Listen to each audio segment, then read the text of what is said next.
Good morning. It's Laura from McNeely Garden Studios. And I didn't realize I pushed the live button already. So, but that's okay. I'm here. I'm ready. So good morning. I'm answering questions today. And they're not what you think, some of them. So I'm going to put my flower crown on. And it has been kind of a hectic morning. So I'm still working on some lukewarm coffee. But I'm going to get started with something on watercolor so that it can go ahead and get dry. I don't like the way this is sitting today. So I've got my test piece, and I think we're going to do maybe a blue. And we're just going to kind of lay it in there. All right.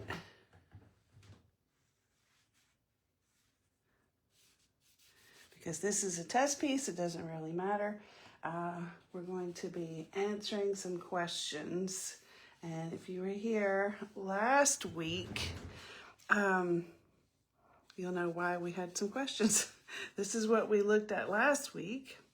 And we had some shopping problems, so I'm going to lay that out. The next thing is, this is kind of an odd request, but I've had a lot of people ask me how I put makeup on my hooded eyes. See, my eyes are hooded. When I wake up in the morning, a lot of times my eyes are real puffy. I sleep very hard. And so the first thing I do, and if you've never heard of this, just look it up, or I can help you find some resources, but look up lymphatic drainage for your face. And when I wake up, I begin the process of doing it, and I use these brushes. I do have base makeup on, so I'm not going to actually do it, but I start with my forehead, my eyebrows, pulling all that drainage, all that fluid, and I begin to do the whole thing. It's better if you've had some hydration liquid, like drink water, but made with a little mineral salt in it. So that helps with opening my eyes a little bit. But I figured, since I'm into art and you're into art, that I would kind of show you what I do to create an illusion of my eyes being more open. So I use Laura Geller, which is, I'm not an affiliate for her, and a little kabuki brush. And I have 4 palettes of this. And so if you look at it, she has really laid it out nicely. Like, this is the blush and the highlighter, and then this is actually labeled for your eyes. And I guess I'll start with, think of your face as a palette. Think of your face as your blank paper. And you want to create a soft, nice palette. And your eyebrows frame your eyes. So as we get older, this drops and the eyebrows drop so that they're more down, down here. But if you're like me, I have very light or non-existent eyebrows. So I can't have the luxury of going up a little higher where maybe they used to be a little lower. That also opens the eye. If you watch makeup artists, sometimes they just remove their eyebrows altogether and they just put them wherever they want. So that is trick number 1. draw your eyebrow higher. And don't come down. Always leave it kind of a little bit lifted, okay? I suppose your blush does the same thing. Leave that lifted. So this is the brush that I use, and I'm gonna get started. It actually says here, this one says inner corner, and I do have kind of a deep faucet there. See that? So I'm gonna put a little highlight there. And just think about wherever there's a shadow, wherever it's really deep and you don't want it to look deep, put a white there. And that's the same exact thing when you're painting. You want to create shadows where they belong, which may not on your face be exactly where you want them. Where they belong. All right, so I put some highlighter right there to bring that out. Then I'm gonna take this color that they tell you to put in the corner and put it right in there. It's a very light color. Good morning. Oh, good morning, Randy. Good morning, Debbie. I figured everyone else puts their makeup on at work, so I will too. I do have some questions I'm going to answer today that I've had people asking, but I thought I would start with this. So now this is called the outer corner, which I use a little bit differently for these hooded eyes. See? So I'm going to actually put it, you're going to use a resting face. And you're going to start all the way out here. You're not necessarily going to go to the corner. And on this puffy tissue here, you're going to put a darker color to create a shadow. You see how we're working opposites to each other? Contrast. So you're not actually going to touch the lid yet at all. So now it appears as though, see how much brighter this eye looks already? It appears as though it's more open. And you definitely want to put it, maybe I can do it gently. You see how that's fleshy there? Definitely want to put it right in there because you want that to look like a shadow. Okay? Now, This one says it's for the lid and the crease. So I'm going to put the base color more right where you want it to look the most bulbous. So the closest to you. So you're going to put that highlight color there. All right. Just right in the center. You don't want it to look, puffy everywhere. I'm also going to put a tiny dab right there. Okay. This one says for the crease, and I am going to kind of go just a little bit below that lid color. The color that I used that was called the outer corner.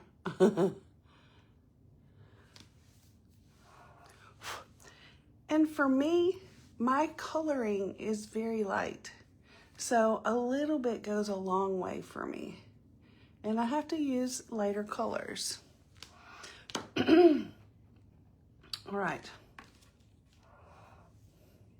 Now, I have a brush that I have actually cut off because I wanted a little bit more blunted.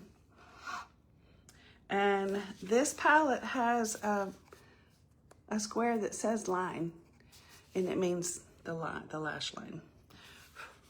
I'm not a big fan of getting stuff in my eyelashes. In fact, a lot of times I kind of skip the mascara. It's not my favorite. This is going to be tricky on this camera. But I'm going to go right here on the lash line. hard for me to see.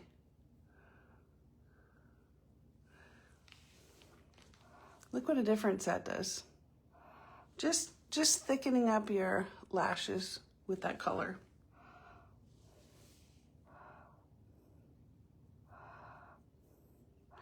Because I have kind of squinty eyes, I don't typically go all the way across. I go only to the pupil.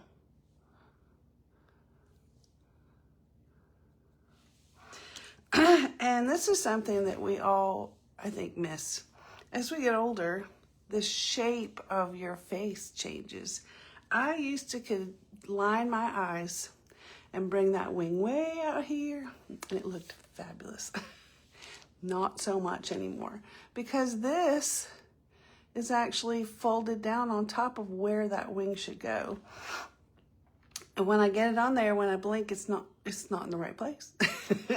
So things will change as you get older, and it's better to embrace it. It's better to understand. So I go straight out from here and right onto my face.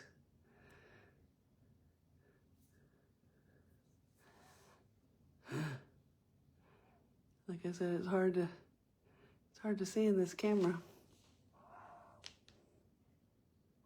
I think about that one.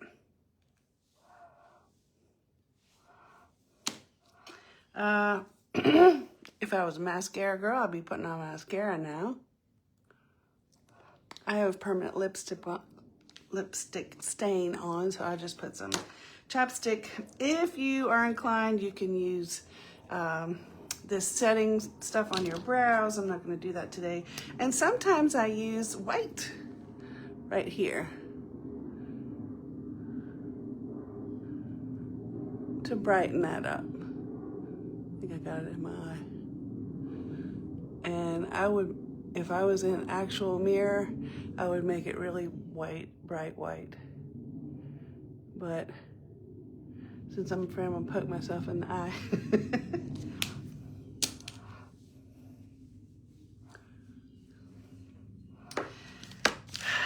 So does that answer your question?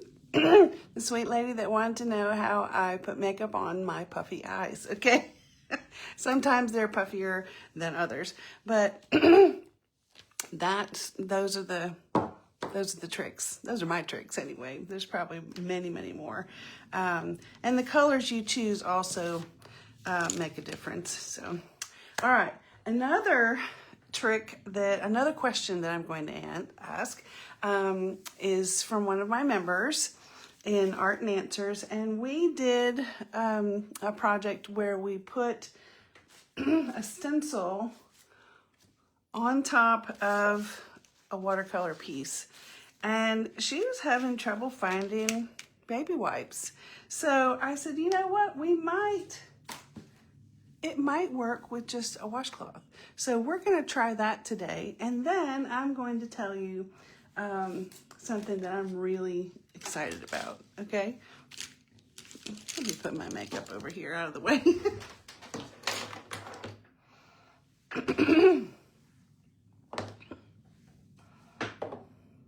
All right. I'm going to lean you down. I think I'm going to have to pick this up because it fell when I turned you on. All right.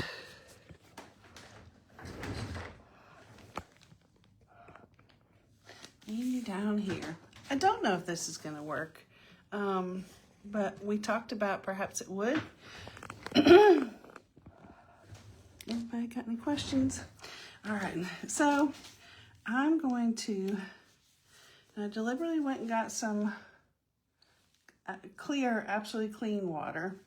And I don't want that to be terribly wet. I want it to be pretty dry, like a baby wipe would be. Not super dry, but all right. So let's see. What happens is it lifts off some of the watercolor. Oh, look at that. Kathy, I think you're going to be in luck. I think you can just use a washcloth It's going to be awesome. And being that this is watercolor, I don't think it will stain the washcloth. I've never had any pigments from my watercolors, ruin my clothes. I would say be careful not to get it on the white edge if you don't want it on the white edge. Let's see. See, it lifted up quite a bit. So let's have the reveal. Ready? Look. That turned out great. Maybe even better than the baby white did. This is the ones I did last week. I don't know, they're about the same. But I like that. This might be my new studio washcloth. So see, we learned something together today. Isn't that great? You can also see where I got off on the edge there and it created a design, but I don't know, I kind of like it actually. I think it would carry on the pattern, but in reverse. So that's interesting. So we learned something today. And we're going to come back up here to me. Good morning, Donna. There's Kathy, see? Oh, nope. It did not have to be oil-based baby wipe. It's just damp. So that worked out good. And Donna's going to come back later. Oh, really? You were doing it wrong? I can't imagine. I'm so glad I showed you then. Well, it just so happens, I'm glad that Kathy and Donna are both here because they are both in my membership, and they learned how to do this technique that we had in our project this month. They also are already signed up for my next workshop, which I am so excited about. Everybody just loves this one. And I'm going to explain to you the beginning technique, but it's a really good one. And it's not just about art. So, you ready? Here it is. This is called Seafoam and Sage. And I'm going to be doing this June the 16th and 17th. It's 2 days because you see that I have these nice white edges. It's kind of what gives it that interesting look. Excuse me. And I do that with masking fluid. I just dropped my crayon. Masking fluid. Okay? And so I'm going to be teaching you how to use the masking fluid on the first day, because there are some techniques to it, much like this. So the first day we're going to be laying that on and allowing it to set overnight, because you want it, it's like rubber cement, but you want it to really be creating a resist for your paint. The exciting part about this workshop is not just that I teach you how to do the masking fluid. It's not just that I teach you how to lay in all these beautiful colors, but as a bonus, I'm going to teach you how to create a composition like this. Because this design came out of my head from a trip that I went to the beach last year. And I'm going to turn around here so I can point to things and show you. So we were staying in a house that had a golf cart, which was fabulous. Instead of everyone having to find a parking space and whatever. So we went, and of course there were palm trees everywhere. And I'm from the tropical South, and palm trees are important to me and my happiness. It's my happy place. We were driving along, and you know how I like botanicals. I'm pointing out flowers, and the ladies that were riding with me, they probably didn't care, but they were humoring me and allowing me to enjoy myself. And so I was pointing out the bougainvillea, which are beautiful down there. They get huge because they grow in the ground. And these interesting plants, which are frangipanges, which are the flowers that the Hawaiians use to make fillets. So, you know, it just kind of makes your trip, your golf cart ride down the beach more interesting when you have a tour guide. It just depends on if you like botanicals or not. So we had all these different elements, and it was a big deal. We watched the sunrise and the sunset at this retreat. And so that was very important for me to remember as part of this experience. And we happened to go to a fire department. We had a member in our group that was a lady fireman. And I don't know if you know about this with firemen, my husband's fireman, but they like to exchange t-shirts or patches from other stations. And so she wanted to stop and see if they would trade with her.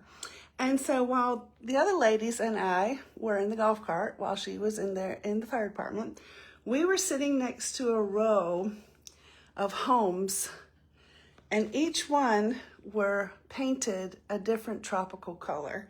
These two colors were together, and to me, it just made an impact in my brain. I just like, that is so beautiful. And the contrast between the two homes and the sunset, all of a sudden, I knew I wanted to paint it. I knew I had to paint it. But how? You know, so I had 1, 2, 3, 4, 5, 6 different elements from my trip that I actually loved. And I didn't want 6 different photos. I wanted something that made me feel like I was there again. So I got to sketching. And I do a fair amount of digital sketching, so I am able to move things around or take things out or whatever. So I came up with this design. And I'm going to show you how to do that. I know you have lots of experiences. You can go through your photo albums or your phone and find groups of photos of an experience that you had. And you can pick and choose some elements from those things. But I'm going to show you as a bonus for taking this workshop, I'm going to show you how to create the composition that will make you feel as though you have been transported right back into that feeling, that happy feeling, that gloomy feeling, eerie feeling, whatever it is that you want to remember. So if you would like to join these 2 ladies that are already watching in this workshop, I will include it in the link in there, or you can go to my new website, www.mcneelygardenstudios.com, and you will find it under workshops. So I am so excited to be doing this one. It's like a whole new idea that I have that I would like to make readily available to you. And if you're watching and you are new to watercolors and you want the 10 watercolor mistakes and how to fix them booklet that I wrote, that also is on my, Donna says groovy. I love that. And if you want that booklet, it is free for you and it is right there on my website too. You can find it right at the top. Okay? So thanks for coming today. I hope you learned about your makeup. I hope you're happy about the stencil and washcloth technique. And I hope you're excited about signing up for, this is called Seafoam and Sage, the colors of these 2 little houses. So, and I'll be so happy to paint with you that day. All right? So, you guys have a groovy day too. And I'll see you next week, if not before. Thanks. Bye.